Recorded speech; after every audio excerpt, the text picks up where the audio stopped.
সব ষড়যন্ত্র বলবো না, কিছু অন্যায় করছে তারা আমরা বহিষ্কার করছি দল থেকে। অন্য দলের মতো আমরা বলবো না এড়িয়ে যাবো না, একটা ষড়যন্ত্র হ্যান ত্যান। যে ফুটেজগুলো পাওয়া গেছে, ফুটেজ নিয়ে আমরা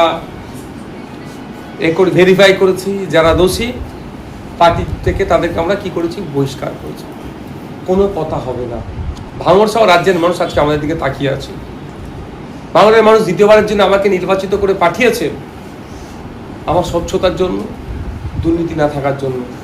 যদি কি আমাদের পার্টিতে থেকে দুর্নীতি করবে তাহলে পার্টি তার কোনো জায়গা নেই। আর কিছু একটু হলেই রং চড়িয়ে আমাদের বিরুদ্ধে হচ্ছে, এটা স্বাভাবিক ব্যাপার হবে। আপনার জীবনে রাজনীতির চ্যালেঞ্জ কি ছিল? দেখুন আপনাকে বলি, রাজনীতির চ্যালেঞ্জ অনেক কিছু আছে, চ্যালেঞ্জ প্রতিটা পদক্ষেপে নিতে হয়। বিজেপির নেতা জ্যোতির্ময় মাহাতোর বক্তব্য রাজ্যে মাদ্রাসা অনুবাদ দেওয়া এবং মাদ্রাসাগুলোকে বন্ধের দাবি, বিষয়টিকে কেমন চোখে দেখছেন? একটা আমি অনেক আগে বক্তব্য দিয়েছি, বারবার ওরা বলবে, বারবার এটা বলে সময় নষ্ট করবো না। আমি দুটো তথ্য দেব। প্রথম তথ্য হচ্ছে মাদ্রাসায় যে টিচার আছে 40 to 50% নন মুসলিম টিচার। মাদ্রাসায় যে স্টুডেন্টস আছে 18 থেকে 20% হচ্ছে নন মুসলিম টিচার স্টুডেন্টস। দ্বিতীয় কথা হচ্ছে আপনারা দেখেছেন অলরেডি পশ্চিমবাংলায় স্কুল এডুকেশন দপ্তরের যিনি মন্ত্রী, তার স্ত্রী হাই মাদ্রাসা একজন টিচার। যদি মাদ্রাসা শিক্ষা ব্যবস্থা যদি কোনো ধ্বংসাত্মক হয়, মাদ্রাসা শিক্ষা ব্যবস্থা নাকি খারাপ তাদের নজরে, তাহলে খারাপ করার পিছনে প্রায় 40 থেকে 50% নন মুসলিম টিচারকে তাহলে ওরা দায়ী করছে। এগুলো হচ্ছে পেট গরমে কথা বলছে, কিছু তো বলে মানুষকে রাখতে হবে। আজকে 1-2 মাস সেই সরকারটা হয়ে গেল, এখনো পর্যন্ত সরকারি কর্মচারীদের হকের ডিএটা ঠিক মতো বুঝিয়ে দিতে পারলো না। কোনো কথা আছে? শূন্যপদ পূরণের কথা বলে গল্প শোনালেও এখনো এক্সামের কোনো কিছু কন্ডাক্ট করার কিছু আপনারা দেখতে পাচ্ছেন? এই নিয়ে কোনো চর্চা নেই। কি করতে হচ্ছে, এই থেকে মানুষকে মন ভুলানোর জন্য হিন্দু মুসলমানের খেলা, তাহলে মানুষ এটাকে নিয়ে মেতে থাকি। হ্যাঁ, বিজেপি সরকার আসার আগেই বলেছিল, ঘোষণা করেছিল তেলের দাম কমবে, গ্যাসের দাম কমবে। তার মধ্যে কিন্তু এখন গ্যাসের দাম চচ্চর করে বাড়ছে, তেলের দামও বাড়ছে। একদম শুভেন্দু বাবু বলেছিল যে তাদেরকে ক্ষমতায় নিয়ে আসলে উত্তরপ্রদেশ আর বিজেপি শাসিত রাজ্যের মতো পেট্রোল ডিজেলের দাম হবে। আচ্ছা কোথায় এই প্রশ্নটা তো শুভেন্দু বাবুকে আমরা করছি। এই প্রশ্নটা না জোরালো ভাবে হয়, সেই জন্যই কখনো বলছে মাদ্রাসা বন্ধ করে দেবো, কখনো বলছে মাইকে আজান, কখনো এই গল্প করে এই প্রশ্নকে ডাইভার্ট করার চেষ্টা করছে। মূল ইস্যু হচ্ছে সেই ইস্যু থেকে সরানো হচ্ছে। গ্যাসের দাম আপনি জানেন আজকে কমার্শিয়াল গ্যাস কোথায় গেছে, বাণিজ্যিক গ্যাসের দাম রান্না যেটা আমরা বাড়িতে যেটা আমরা ব্যবহার করছি গ্যাস পাওয়া যাচ্ছে না, এনে কারো প্রশ্ন নেই। পেট্রোল ডিজেলের দাম বেড়ে যাচ্ছে, কোনো প্রশ্ন নেই। ডলারের দাম বেড়ে যাচ্ছে, কোনো প্রশ্ন নাই। প্রশ্ন হচ্ছে কি হিন্দু মুসলমান নিয়ে এখন খেলা মাতিয়ে রেখেছে। যখন ঘোরে আছি তো আমরা, যখন ঘোর কেটে যাবে বুঝতে পারবে যে আমরা কোন জায়গায় দাঁড়িয়ে আছি।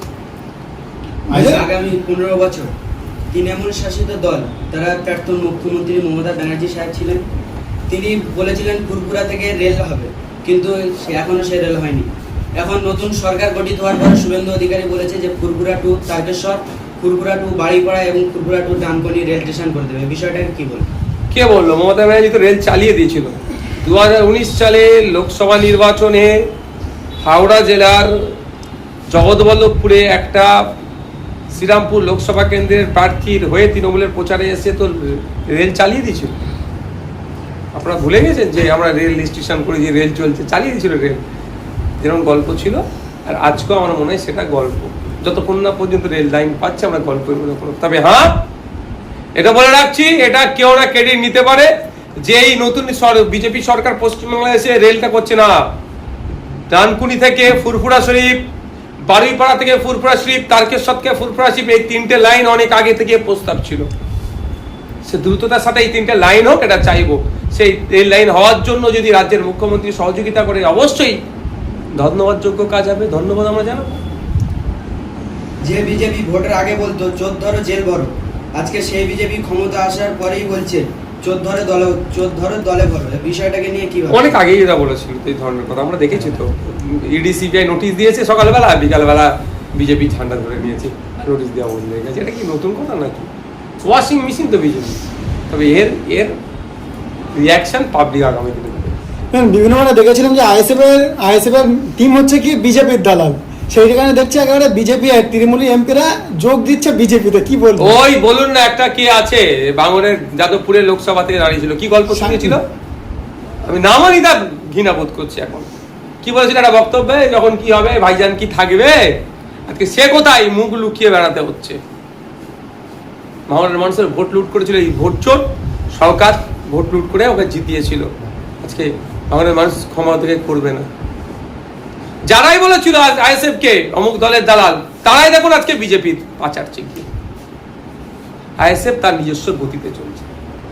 এখন প্রশ্ন এখন আমি জানতে চাই তাদের কাছে, যারা বলেছিল তৃণমূলকে দিয়ে ভোট বিজেপিকে আটকাতে বলে গল্প শোনাচ্ছিল, স্টেজ থেকে শুরু করে বিভিন্ন ধর্মীয় মঞ্চ থেকে শুরু করে সামাজিক মঞ্চ থেকে গল্প শোনাচ্ছিল যে বিজেপিকে আটকানোর জন্য তৃণমূলকে ভোট দিন। আজকে তাদের কাছে প্রশ্ন করব, মুখ খুলছেন না কেন আপনারা?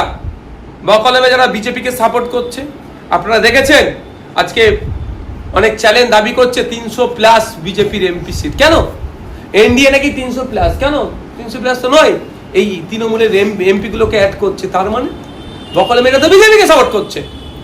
কিন্তু সেই সময় যারা বলেছিল 2024 লোকসভা নির্বাচনে বা বিধানসভা নির্বাচনে, তারা কোথায়? এই 60টা তৃণমূলের এমএলএ যারা এখন বিজেপিকে বকলমে সাপোর্ট দিচ্ছে বিধানসভার মধ্যে, তাদের বিরুদ্ধে একটা কথা বলছে না কেন? ভয় পেয়ে গেছে নাকি? তখন খুব মানে কারো চাটুকারিতা করতেন, এর জবাব কিন্তু বাংলার মানুষ আপনাদের কাছ থেকে আগামী দিনে নেবে। সব দেখছে বাংলার মানুষ, কে কি বলছে না বলছে সব লক্ষ্য করছে। সময়ে সুদে আসলে গণতান্ত্রিক প্রক্রিয়া উসুল করবে। অভিষেকের ডানাত বলে যিনি পরিচয় জাহাঙ্গীর খান, তাকে হাফ প্যান্ট পরে ঘুরে বেড়াচ্ছে, কিন্তু অভিষেককে দেখা যাচ্ছে না এবং তিনি পুষ্পা বলে দাবি করেন। দুটো কথা, অভিষেক বাবুকে এইরকমই থাকবে। এখানে কাউন্সিলর থেকে শুরু করে প্রাক্তন যারা, তাদেরকে ধরে জেলে উঠছে, আর দিল্লিতে এমপি গুলোর সাথে সেটিং করছে, রাজ্যে এমএলএ গুলোর সাথে বকলমে সেটিং করছে। দেখলাম তো কদিন আগে রথীন ঘোষ মহাশয় নাকি শুভেন্দু বাবুর সাথে দেখা করতে গিয়েছিল, একটা খবর ছিল, এগুলো বুঝতে পারছেন। আর যে রথীন ঘোষ সাহেবের সম্পর্কে নাকি অভিযোগ আছে তিনি রেশন টেশন হিসাব নাকি সব দুর্নীতির সাথে তিনি নাকি যুক্ত, এই ধরনের একটা অভিযোগ ছিল। জানি না সত্য মিথ্যা কি আছে, বুঝতে পারছেন। আর কোনো সে জাহাঙ্গীর খান হোক আর বনি হোক আর যেই হোক না কেন, কাউকে এই অর্ধলঙ্ঘ করে এই ধরনের ঘোরানোর আমি চরম বিরোধী। কারণ এটা দেশের কৃষ্টি কালচার আইনের পরিপন্থী, এটা আমরা বিরোধিতা করছি। দেখেন, আপনার বিধানসভার একটা মহিলা মেয়ে তহুরা বলেন, তিনি একেবারে ইন্ডিয়ার একেবারে একটা সম্মান উদযাপন করলো, সেই হিসেবে কিন্তু সেই তহুরা খাতুনকে সম্মান দেওয়া হয় না, কি বলবেন? আমরাই তাকে স্কট করে আমাদের অঞ্চল নেতৃত্বরা তার বাড়িতে পৌঁছেছে। আমি আমাদের রাজ্যের যিনি sports and youth services minister হয়েছেন তাকে আমরা জানাচ্ছি অবিলম্বে তাকে যেমন তার এই অসামান্য কৃতিত্বর জন্য তাকে যেমন সংবর্ধিত করতে হবে, সাথে সাথে আগামী দিনে আরও ভালো প্র্যাকটিস করে আরও ভালো রেজাল্ট, সিনিয়র লেভেলে তিনি আরও ভালো রেজাল্ট করতে পারে, তার জন্য প্রশিক্ষণে যাতে ব্যবস্থা করা হয়, এই মর্মে আমি ডক্টর মাননীয় ইন্দ্রলীন মহাশয়কে আমি অর্থাৎ যিনি আমাদের স্পোর্টস মিনিস্টার তাকে জানাচ্ছি। দেখুন, এই মর্মে একটু কথা বলে রাখি, আমি ভাঙড়ে স্পোর্টস কমপ্লেক্সে তৈরি করার কথা আমি প্রস্তাব রেখেছিলাম। এই এলিমেন্টসগুলোকে সঠিক কাজে লাগানো যাবে। একটা উন্নত মানের ট্র্যাক থাকলে সেখানে দৌড়াতে পারবে, কারণ এখন দৌড়াকে যেতে হবে কোথায়, শর্ট লেগে আসতে হবে। ভাঙড় থেকে শর্ট লেগের দূরত্ব, গাড়ি ভাড়া তার পক্ষে বেয়ার করা সম্ভব নয়। তো যদি ভাঙড়েই থাকে সহজে সেখানে এসে এই ধরনের তুহুরার মতো হাজার হাজার ছেলে মেয়েরা আছে, পিউঢালি, বক্সার, এই ধরনের প্রচুর বুলবুল আছে, সাজান বুলবুল আছে, বিশেষভাবে সক্ষম হওয়ার পরও তিনি একটা ব্যাডমিন্টন অল লেভেলে মানে ইন্টারন্যাশনাল লেভেলে তিনি গোল্ড নিয়ে এসেছেন দেশের জন্য। তো এই সমস্ত বিষয়গুলো আমি চেষ্টা করছি।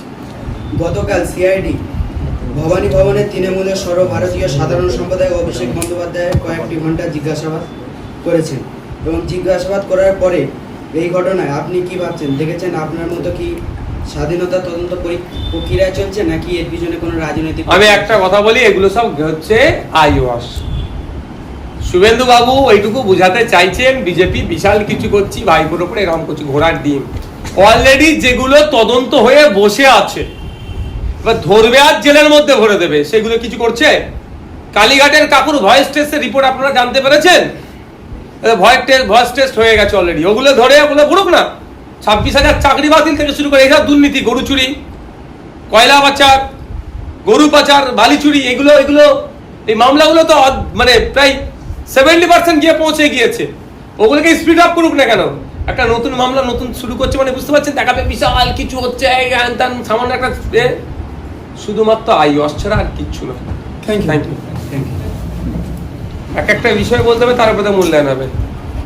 মানে কোশ্চেন এত বড় করছেন, ছোট তো জবাব দিলে হবে না। আপনি বলুন স্পেসিফিক কোন রাজ্যের সাবজেক্ট। প্রাক্তন মুখ্যমন্ত্রী মমতা বন্দ্যোপাধ্যায় অবশেষে কংগ্রেসের সহসভাপতি পদে অফার পেয়েছে সোনিয়া গান্ধীর ঘোষণা, কি বলবেন? ঘোষণা আমি শুনছি। গতকালকে কংগ্রেসের দুটো সিনিয়র মোস্ট লিডারের প্রেস কনফারেন্স আপনারা শুনেছেন কি? তাহলে অনেকটা এই বিষয় ক্লিয়ার হয়ে যেত।